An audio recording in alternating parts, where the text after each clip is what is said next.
तो कैसे हैं आप लोग? आशा करता हूँ बहुत अच्छी होंगे, घर पे होंगे और स्वस्थ होंगे।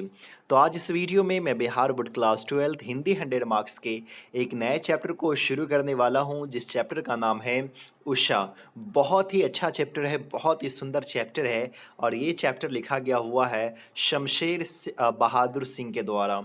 इससे पहले भी मैं कई सारे चैप्टर का वीडियो बना करके अपलोड कर चुका हूँ। अगर अभी तक आप लोग वो वीडियो नहीं देखें तो कृपया करके प्लेलिस्ट में जाइए हिंदी फॉर 2021 और सभी वीडियो को देख लीजिए ताकि आप घर बैठे बैठे बोर्ड एग्जाम की तैयारी अच्छे से कर सके। और ये चैप्टर नंबर 8 है, यानी कि कविता सेक्शन से, पोइट्री सेक्शन से ये चैप्टर नंबर 8 है। तो चलिए हम लोग आज इस वीडियो में उषा चैप्टर के सारांश को जानेंगे। तो चलिए वीडियो को शुरू करते हैं, लेकिन उससे पहले आपसे एक छोटा सा रिक्वेस्ट है कि अगर आप हमारे ये चैनल पे पहली बार आएँ और अभी तक चैनल सब्सक्राइब नहीं किए तो प्लीज़ कर लीजिए, ताकि आप घर बैठे बैठे बोर्ड एग्जाम की तैयारी अच्छे से कर सके। और वीडियो अच्छा लगता हो तो लाइक करना मत भूलिएगा और इस वीडियो को अपने दोस्तों को भी ज़्यादा से ज़्यादा शेयर कीजिए ताकि उनको भी फ़ायदा पहुंच सके।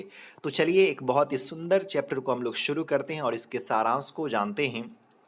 उषा शीर्षक कविता के रचयिता शमशेर बहादुर सिंह हैं। शमशेर हिंदी प्रगतिशील कविता के एक मजे हुए कलाकार हैं। उषा का आगमन आकाश की आभा तथा चारों ओर व्याप्त सौंदर्य का यथार्थ अंश इस कविता की विशेषता है। तो ये जो शमशेर बहादुर सिंह हैं, शमशेर बहादुर सिंह इस चैप्टर में यानी इस कविता उषा में वो जो उषा का वक्त जो होता है, यानी कि जो सूरज निकलने से पहले का जो वक्त होता है, सुबह का जो वक्त होता है, उस वक्त की विशेषता को बता रहे हैं कि वो कितना खूबसूरत वक्त होता है। जब सूरज नहीं निकला रहता है, जो लालीपन कालापन दिखता है, वो भोर का वक्त होता है, उषा का वक्त होता है। तो उसकी सुंदरता को बता रहे हैं। आकाश की आभा, उस वक्त जो आकाश की चमक होती है, आकाश में जो चमक देखने को मिलती है, उस चमक को इस कविता में बता रहे हैं कि उस समय कितनी चमक रहती, कैसी चमक रहती है। और आसमान के चारों तरफ जो एक सुंदरता फैली हुई होती है, उस सुंदरता को इस कविता में शमशेर बहादुर सिंह बताने की कोशिश जो है सो कर रहे हैं।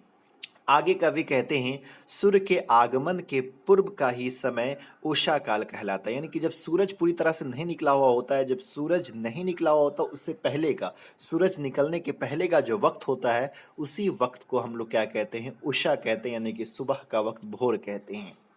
चलिए अब आगे कवि जो है सो इसकी खूबसूरती को बता रहे हैं और आगे कवि लिखते हैं, आकाश एकदम नीला था। यानी कि जब सुबह का वक्त होता, भोर का वक्त होता, सूरज नहीं निकला हुआ होता, तो उस वक्त आकाश जो है ना बिल्कुल एकदम जो है सो नीला दिखता है। तो कवि कहते हैं कि आकाश बिल्कुल नीला था, स्वच्छ भी था और साफ भी था। उसकी नीलिमा के माध्य एक उजाला हल्के रूप में झलकता सा दिखाई देने लगा। और वो जो नीलापन है, जो पूरे आकाश में नीला नीला जो आकाश जो पूरा नीला है, उस नीला के बीच में है कि नहीं, माध्य बीच में जो है सो एक उजाला दिखाई पड़ता है कि नहीं, एक रोशनी उसमें से आती है। उस प्रातः कालीन बेला में आकाश ऐसा आभासित हो रहा था मानो राख से लिपा हुआ कोई चौका हो। अब यहाँ पे कवि क्या कह रहे हैं कि जो सुबह का वक्त था, कि नहीं, जो भोर का वक्त था, तो उस भोर के वक्त में जब नीलापन चारों तरफ से था और बीच में जो है उजालापन दिखाई पड़ रहा था, तो उस वक्त आकाश ऐसा लग रहा था कि मानो चारों ओर से है कि नहीं, मानो उसको जो है सो राख से है कि नहीं, राख से लीप दिया गया हो और वो एक चौखट प्रकट होता हो, चौका प्रकट होता हो। चौका हम लोग किसको कहते हैं तो देखते होंगे आप, तो हालांकि ये जमाना ही खत्म हो गया।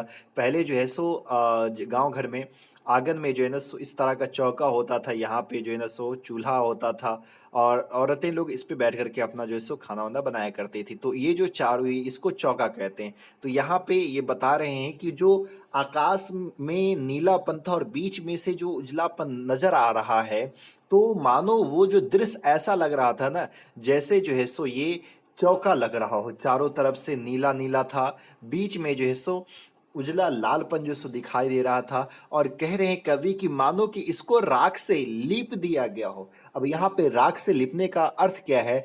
तो जब आकाश में सूरज निकलता है तो उस वक्त कालापन भी दिखता है ना, काला भी दिखता है आसमान जो है सो, आप लोग गौर कीजिएगा, कल सुबह ही उठ करके देखिएगा तो हल्का हल्का काला भी दिखता है।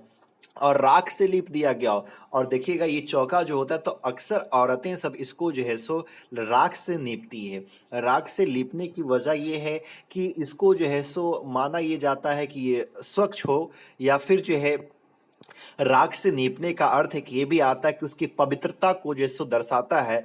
तो ये राख से लीपा हो गया। जब राख से लीपा जाता है तो इसमें देखिए कालापन भी रहता है और हल्का उजलापन भी रहता है। तो उसी तरह से आसमान भी जो है सो दिखता है और अपने पवित्रता को जो है सो बताता हुआ दिखाई देता है। फिर धीरे धीरे पूरब से हल्की ललीमा झलक उठती है। और उसी वक्त धीरे धीरे क्या होता है कि पूरब से जो है सो हल्की हल्की ललीमा दिखाई पड़ती है, यानी लाल रंग जो है सो दिखाना शुरू हो जाता है। उस क्षण आकाश का रूप एकदम बदल जाता है। उस समय उसको यानी कि आकाश को देखकर ऐसा प्रतीत होता है कि काली सील आकाश लाल केसर से धो दी गई हो। यहाँ पे सील का इस्तेमाल जो है सो आकाश के रूप में किया गया। सील ऐसे हम लोग जो है ना बड़ा बड़ा जो पत्थर होता है, चट्टान होता है उसको, और यहाँ पे चट्टान यानी कि आकाश को लिया गया। तो क्या क्या कह रहा है यहाँ पे कवि कि धीरे धीरे जब जो है सो ललीमा दिखाई पड़ती है, यानी लाल रंग जब निकलता है पूरब से, उस वक्त जो है ना आकाश का स्वरूप एकदम जो है सो बदल जाता है। और उस समय ऐसा आकाश लगता है कि मानो कोई जिसको काली सील पे, एक नहीं काली सील यानी काली चट्टान पे जो है ना लाल केसर से धो दिया हो। लाल केसर आप लोग जानते ही होंगे, केसर जो होता है लाल ही होता है, लाल केसर से जो है सो धो दिया हो। इसीलिए जो नीलापन था, जो कालापन था, अभी उस पे जो सो क्या आ चुका है, कालापन पे लालीपन जो है सो हल्का हल्का आ चुका है। आगे कवि जो है सो लिखते हैं, लाल धो दी गई हो उषा की ललिमा, अथवा स्लेट पर लाल खगड़िया या चौक मल दिया हो। ऐसा मानो कि उस कालापन पे जो है ना सो लाल चौक जो है सो मल दिया हो, लाल चौक जो है सो लगा दिया हो। उसके बाद कभी उषा आगमन की बेला में आकाश का भव्य चित्र उतारते हुए कहता है, आकाश पर उषा को लाली ऐसी छाई है मानो किसी नीले जल में किसी गोरी नवयुक्ति का शरीर झिलमिला रहा हो। अब यहाँ पे कवि जो है सो उसके चित्र को भी बयान करते हैं जो आकाश में दिखता रहता है जब उषा का आगमन होता है, यानी कि उषा भोर जब होता है तो उसमें आकाश के चित्र को भी बयान करता है। और आकाश के चित्र को कैसे बयान कवि करता है, कवि कहता है आकाश पर उषा को लाली ऐसी छाई है, यानी कि आकाश में लाली ऐसी छाई हुई है, हल्की हल्की जो लाली देखने को मिलती है, मानो किसी नीले जल में, है ना, मानो कि किसी नीले जल में जो है सो किसी गोरी युवती का शरीर झिलमिला रहा हो। जिस तरह से नीले जल में एक खूबसूरत लड़की का, लेकिन एक नौजवान लड़की का शरीर जब झिलमिलाता रहता है, ठीक उसी प्रकार आकाश में जो है वो वो लाल रंग जो है सो दिखाई पड़ रहा है, झिलमिला रहा है। फिर कुछ देर बाद उषा का जादू टूटने लगता है, लेकिन कुछ देर बाद जो है ना सो उषा का जादू जो है सो खत्म होने लगता है, टूटने लगता है। जादू का यहाँ पे इस्तेमाल क्यों किया गया, क्योंकि वो जो चीज, वो जो दृश्य आप देखिएगा सुबह के वक्त, वो एक जादू ही होता है कि एक तरफ लाल दिखेगा, काला दिखेगा, नीला दिखेगा, बहुत ही एक अजीब दृश्य होता है। तो यहाँ पे कवि कहते हैं कि कुछ देर के बाद वो जो ये उषा का जो दृश्य होता है, उषा का जो जादू होता है वो टूटने लगता है।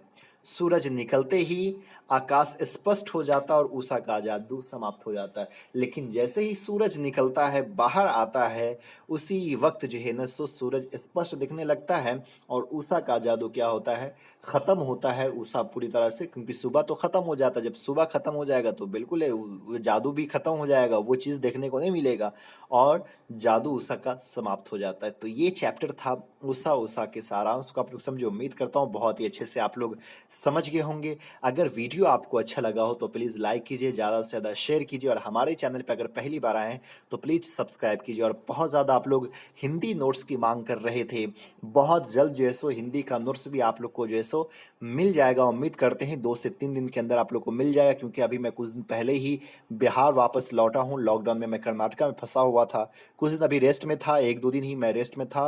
अब इस पे काम चालू हो चुका। उम्मीद करते हैं 2 से 3 दिन में आपको जो है सो पीडीएफ मिल जाएगा। अगर अभी आप लोग इंग्लिश का पीडीएफ नहीं खरीदे तो इंग्लिश का पीडीएफ खरीद सकते हैं, जो आपके लिए मैं तैयार कर चुका हूं। 2021 में अगर आप एग्जाम देना चाहते हैं तो आपके लिए स्टडी मटेरियल तैयार कर दिया हूं। इसमें इंग्लिश 100 मार्क्स का होगा। इसमें आपको 3 पीडीएफ मिलने वाला है। रेनवो का, रेनवो के साथ आपको स्टोरी ऑफ इंग्लिश, उसके अलावा जो है सो आपको ग्रामर का पीडीएफ जो है सो मिलेगा। इसमें objective question, short question, long question, summary, line explanation सब कुछ मिलने वाला है। और ये बोर्ड पैटर्न पे बेस्ड है। अगर आप इसको खरीदना चाहते हैं तो आपको 100 रुपीज़ पे करना होगा और अगर आप इससे तैयारी कर लेते हैं तो कोई भी नोट्स या गेस पेपर पढ़ने की ज़रूरत नहीं, इसी को पढ़ करके आप अच्छा खासा नंबर लेकर के आ सकते हैं। अगर आप खरीदना चाहते हैं तो आप 8083216409 पे जो है सो पेटीएम या फ़ोन पे या गूगल पे से पेमेंट कर सकते हैं। उसके बाद उसका स्क्रीनशॉट लेकर के व्हाट्सएप पे मैसेज कर दिए, व्हाट्सएप पे आपको पीडीएफ मिल जाएगा। फिर मिलते हैं अगले वीडियो में, तब तक के लिए बाय।